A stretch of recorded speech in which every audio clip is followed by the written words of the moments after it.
Hey guys, അപ്പോൾ നമുക്ക് ചെയ്താലോ ഇപ്പോഴത്തെ വൈറൽ ലേസ് റെസിപ്പി. അപ്പോൾ എൻ്റേതായ രീതിയിൽ നമുക്ക് തുടങ്ങാം. ആദ്യം ചൂടായ പാനിലോട്ട് ബട്ടർ ഇട്ട് അതിലോട്ട് കുറച്ച് മൈദപ്പൊടി ഇട്ട് നല്ലപോലെ ഒന്ന് മൂപ്പിച്ചെടുത്തതിന് ശേഷം അതിലോട്ട് നമുക്ക് പാല് ചേർക്കാം. ഞാൻ കുറച്ചുകൂടി ബട്ടർ ചേർത്തിട്ടുണ്ട്, അതിന് ശേഷം പാല് ചേർക്കുന്നത്. നല്ലപോലെ പാല് മൈദയും കൂടി നല്ലപോലെ മിക്സ് ആവണം.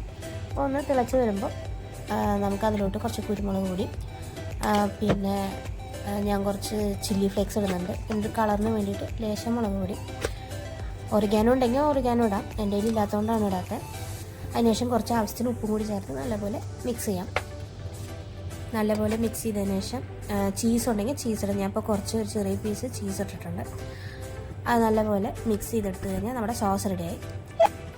ഇനി ഒരു പാത്രം എടുത്ത് വെച്ചിട്ട് നമുക്കതിലോട്ട് ഐസും പിന്നെ തണുത്ത വെള്ളവും കൂടി ഒഴിച്ചിട്ട് നമ്മൾ അരിഞ്ഞ് വെച്ചേക്കുന്ന സവാള നീളത്തിൽ നൈസായിട്ട് അരിഞ്ഞുള്ളതാണ്. അത് നല്ലപോലെ ഇട്ടിട്ട് നല്ലപോലെ ഒന്ന് കഴുകി ഐസ് വെള്ളത്തിൽ കഴുകി മാറ്റി വയ്ക്കാം. പിന്നെ ഒരു പാത്രത്തിൽ വെച്ച് ലേസ് വെച്ചെടുക്കാം. ഞാൻ ചില്ലി ഫ്ലേവറാണ് എടുത്തേക്കുന്നത്. പിന്നെ ഈ ഓണിയൻ ഇടാം. പിന്നെ അത് കഴിഞ്ഞ് കഴിഞ്ഞാൽ ഈ സോസും കൂടി ഇടാം. നമ്മൾ നേരത്തെ ചെയ്ത് വെച്ചേക്കുന്ന വൈറ്റ് സോസ് ചേർക്കാം. പിന്നെ അതിൻ്റെ കൂടെ കുറച്ച് മല്ലിയിലയും കൂടി ചേർത്ത് നല്ലപോലെ നമുക്ക് മിക്സ് ചെയ്തെടുക്കാം. സ്പൂണ് വെച്ച് മിക്സ് ചെയ്യാൻ നോക്കിയിട്ട് പറ്റിയില്ല, അതുകൊണ്ട് കൈ കൊണ്ട് നമുക്ക് മിക്സ് ചെയ്തേക്കുന്നത്.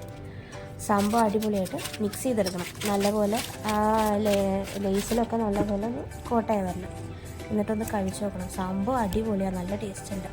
അപ്പോൾ ബൈ.